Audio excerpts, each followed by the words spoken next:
Ambassador Tarek Jackson adjusted his plane travel clothes as his ship docked at Stellar Outpost 7. The station floated in deep space, far from the main travel routes. Tarek had chosen to travel without his official uniform or badges. His mission required secrecy. The docking bay hummed with activity. Creatures from all corners of the galaxy moved about their business. Tarek stepped from his small shuttle and breathed in the recycled air. He carried only a simple bag with essential items. A tall figure approached him. The being's skin glowed with a soft blue light.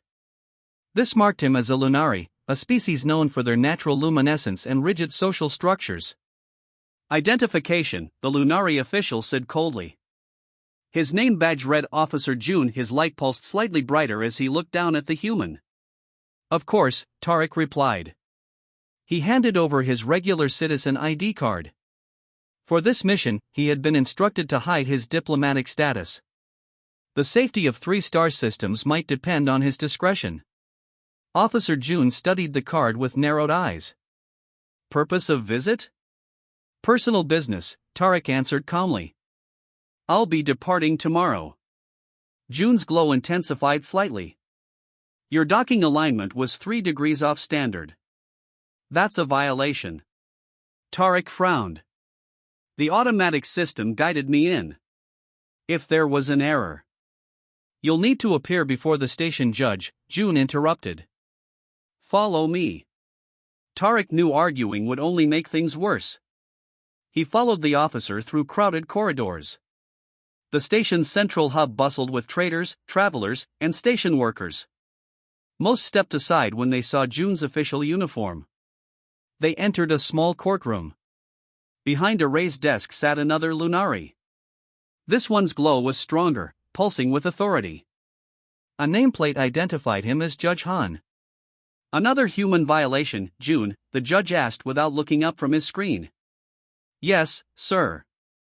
Docking Regulation 47.3. Judge Han finally looked at Tarek. His expression hardened. Name? Tarek Jackson. Well, Mr. Jackson, docking violations are serious matters.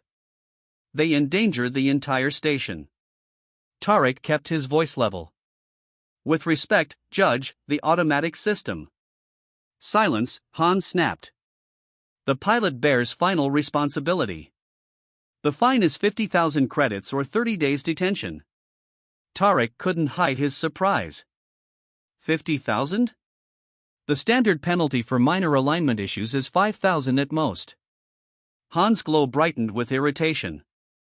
Are you telling me how to interpret the law, human? The way Han said human made it sound like an insult. Tarek had faced such prejudice before. Some species still resented humanity's rapid rise in galactic politics. No, Your Honor. I simply wish to understand the reasoning for a penalty 10 times the standard amount. Judge Han stood up. He towered over Tarek. Perhaps you prefer detention instead? Your kind always seems to find trouble, even in the simplest situations. Tarek noticed several others in the courtroom, a clerk, a security guard, and 2 other defendants waiting their turn. All watched with uncomfortable expressions. They knew what was happening was wrong. I'll pay the fine, Tarek said quietly. Judge Han smiled coldly. A wise choice. The clerk will process your payment. As Tarek reached for his payment device, a soft but insistent beeping came from his wrist communicator.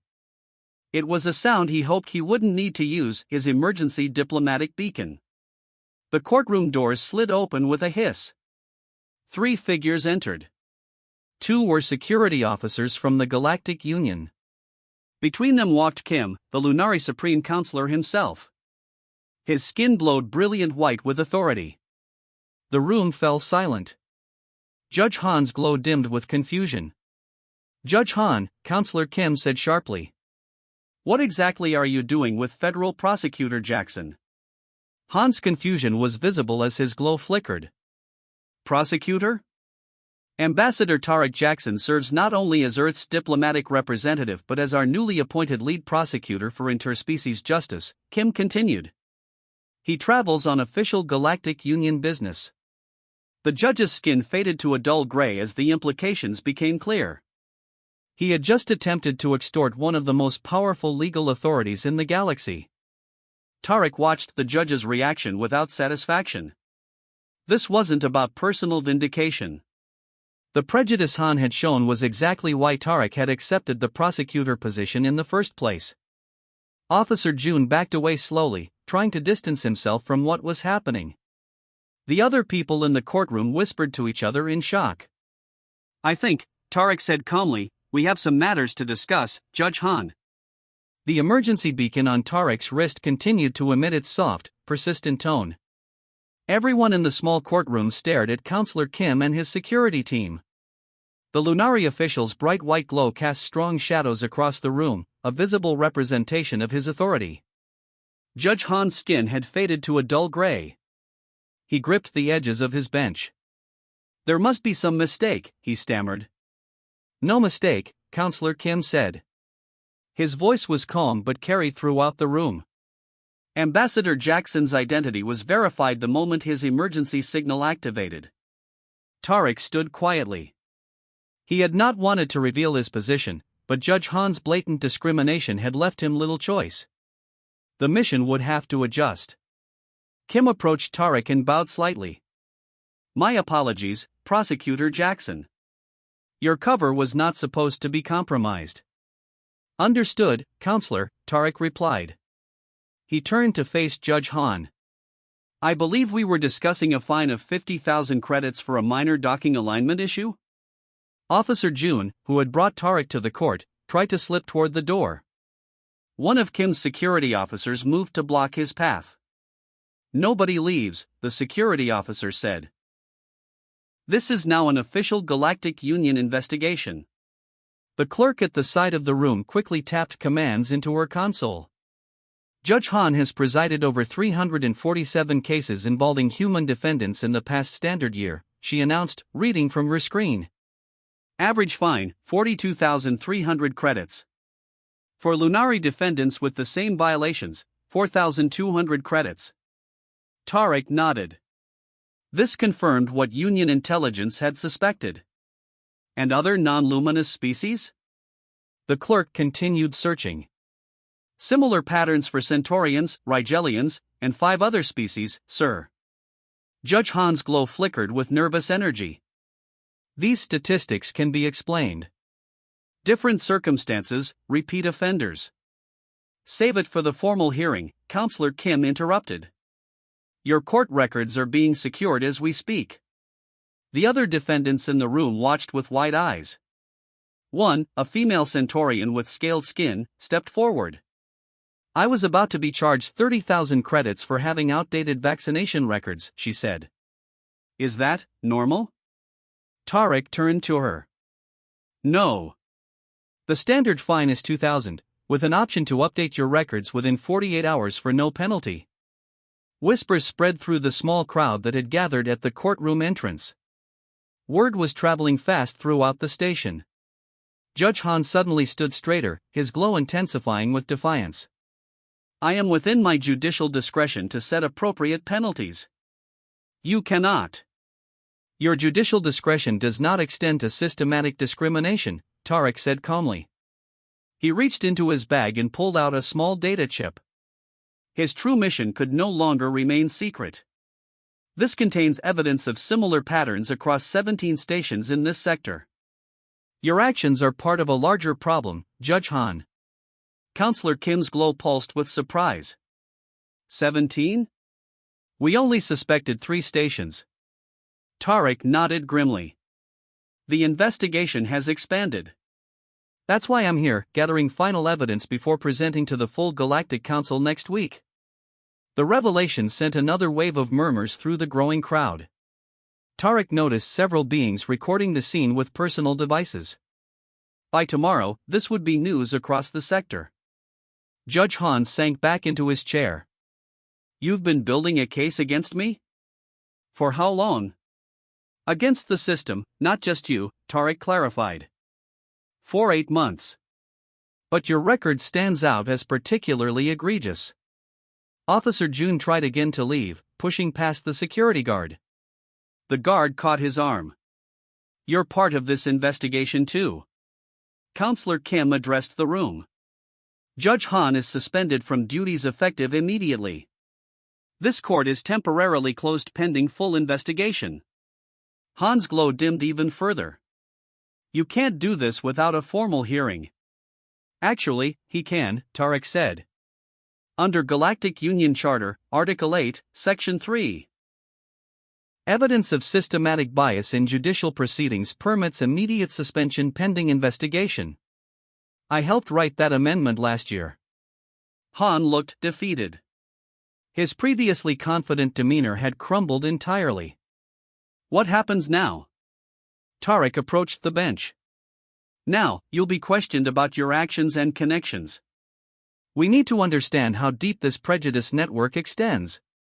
The Centaurian woman spoke again.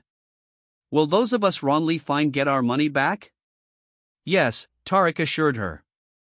"Every case will be reviewed. Justice works both ways."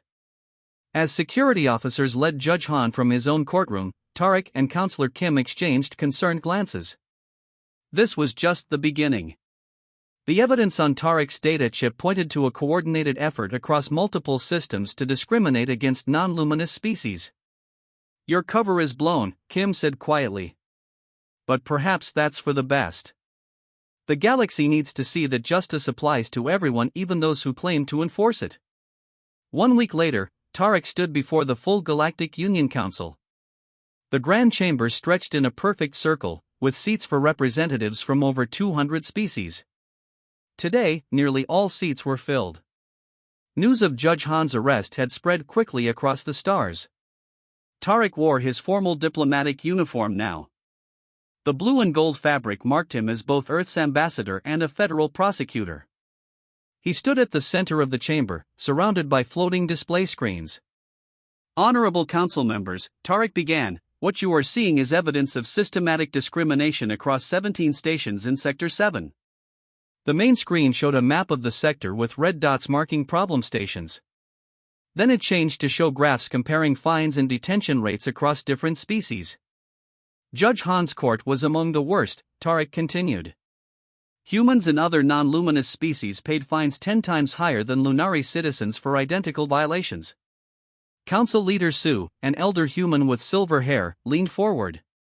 "And this pattern extends beyond Judge Han?" "Yes, Madam Leader. We've identified 27 judges and over 100 enforcement officers involved in this discrimination network."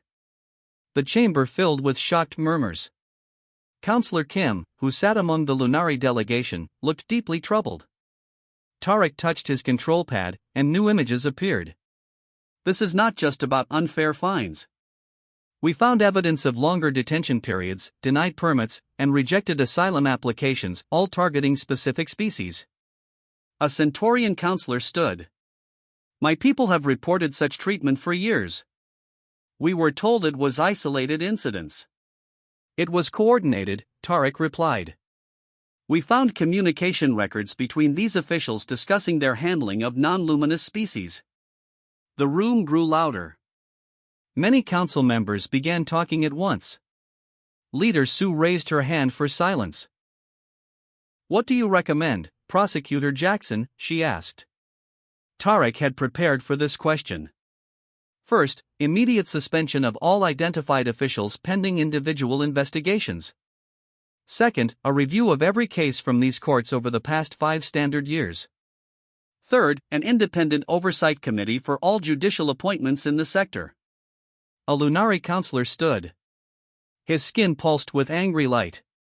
"This will cripple our justice system. Who will handle these stations while everyone is investigated?" "The union has trained replacement judges ready," Tarek answered calmly. "They can begin work tomorrow." The revelation that the union had prepared replacements caused another stir. Leader Su nodded at Tarek with approval. His thorough preparation had anticipated every objection. "What about Judge Han specifically?" asked a Rigelian representative. "His case seems particularly severe." Tarek brought up Han's record. In the past year alone, Judge Han imposed penalties totaling over 12 million credits on non-luminous species. For identical violations, Lunari citizens paid just over 1 million. The evidence of bias is overwhelming. The chamber grew quiet as the numbers sank in. Even those who had been skeptical looked troubled now.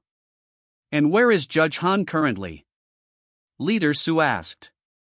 In detention at Central Station, Tarek said. He has declined legal representation, saying, and I quote, "What's the point?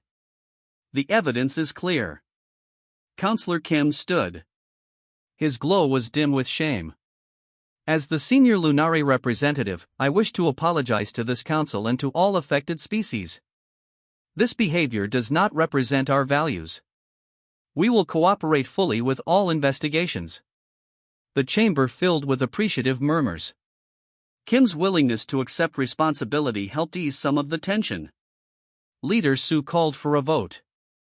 On the matter of suspending the identified officials and implementing Prosecutor Jackson's recommendations, how does the council decide? The vote was nearly unanimous. Only a few abstained, none opposed. After the session, Tarek gathered his materials. As he prepared to leave, an aide approached him. Prosecutor, Judge Han has requested to speak with you privately, the aide said.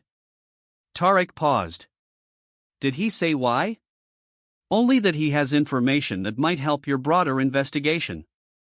Tarek considered this. Han had shown nothing but contempt for him and his kind. Why the sudden cooperation?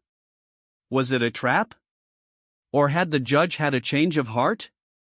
Tell him I'll visit tomorrow, Tarek decided. As he left the council chamber, Tarek felt the weight of what they had begun. This wasn't just about punishing one prejudiced judge. It was about changing a system that had allowed such discrimination to flourish in the shadows. For the first time in decades, non-luminous species across Sector 7 might receive true justice. But the fight was far from over. And tomorrow's meeting with Judge Han might reveal how deep the problem truly went. Tarek arrived at the detention facility 3 days after the council meeting. Central Station's holding area was clean and humane, but still unmistakably a prison. The security doors slid open with soft hisses as Tarek passed through multiple checkpoints. A guard led him to a small meeting room. Judge Han is already inside, sir. Tarek nodded and entered. Han sat at a metal table, his hands folded in front of him. The once proud judge looked different now. His luminous skin, which normally would glow bright blue with health and status, barely flickered with a dull light. He wore the gray jumpsuit of a detainee instead of his judicial robes. You came, Han said, sounding genuinely surprised. You asked to see me, Tarek replied, taking the seat opposite Han. The aide said you have information. Han's glow dimmed even further. That was partly true. I do have information, but first, I wanted to ask you something. Tarek waited silently. Why did you come yourself? Han asked. You could have sent an assistant. After how I treated you, why bother talking to me directly? Because I want to understand, Tarek said simply. Your record before 5 years ago shows fairness and balance. Your rulings were considered reasonable across all species. Something changed. I want to know what. Han looked down at his hands. For a long moment, he said nothing. When he spoke again, his voice was quieter. Have you heard of the Proxima Colony Rebellion? Tarek nodded. 5 years ago. A mining dispute that turned violent. I had family there, Han said. My bondmate Min and our child. They were visiting Min's family when the human miners began their uprising. Tarek's expression softened slightly. They were caught in the violence? Han's glow pulsed painfully. The miners took over the main habitat dome. They shut down the atmosphere processors to force the company to meet their demands. 23 Lunari died from lack of proper light radiation before the company agreed to negotiate. He paused. Min and our child were among them. The room fell silent. Tarek processed this new information. It changed nothing about Han's actions, but it offered context he hadn't anticipated. The human miners claimed they didn't know Lunari physiology required special light, Han continued. That they didn't realize cutting power would kill anyone. But how could they not know? It was basic information about their neighbors. I'm sorry for your loss, Tarek said genuinely. Truly. But it doesn't explain why you targeted all non-luminous species, not just humans. Han's glow flickered with shame. After Min died, I started seeing all non-luminous beings as the same. As unable or unwilling to understand our needs. As dangerous through their ignorance. Tarek leaned forward. I lost someone too. My sister Amara was a peacekeeper on Proxima during that same conflict. Han looked up, surprised. What happened? Lunari separatists attacked her outpost. They claimed peacekeepers were helping the miners. Tarek's voice remained even, but pain showed in his eyes. She died trying to evacuate Lunari children from a school near the fighting. Han's glow dimmed to almost nothing. I didn't know humans were killed trying to help. Most stories focus on who we lost, not who the other side lost, Tarek said. It's easier to hate when you only know half the story. Han was quiet for a long time. I became the very thing I claimed to hate, he finally said. I judged entire species for the actions of a few. I used my position to punish the innocent. His voice cracked. Min would be ashamed of what I'd become. Pain doesn't justify injustice, Tarek said firmly. But understanding pain can be the first step to healing it. Is that why you're here? To heal me? Han asked with a bitter edge. No. I'm here to understand how a good judge became a corrupt one. To make sure it doesn't happen again. Han's glow strengthened slightly. There were others who encouraged it. A network of judges and officials who believe non-luminous species are gaining too much power in the Union. He looked directly at Tarek. I have names. Dates. Meeting locations. I can't bring Min back, but I can try to fix what I helped break. Tarek studied Han carefully. Why the change of heart? Because you came yourself, Han said simply. Because you could have crushed me completely but you chose to understand instead. His glow steadied. And because Min deserves better than the legacy I've created in her name. Tarek nodded and took out a recording device. Then let's begin. Tell me everything. As Han began speaking, his glow gradually strengthened. Not with pride or anger as before, but with something that looked almost like hope. 6 months passed quickly. The neutral space station Unity gleamed against the backdrop of stars, its sleek structure representing the newest effort of the Galactic Union. Today marked the official opening of the Galactic Equal Justice Initiative headquarters, and crowds gathered in the main plaza. Tarek straightened his formal diplomatic uniform as he prepared to address the assembled representatives. Beside him stood Han, no longer a judge but now his partner in the initiative. Han's skin glowed with a steady blue light, neither dimmed by shame nor blazing with false pride. Nervous? Tarek asked quietly. Han smiled slightly.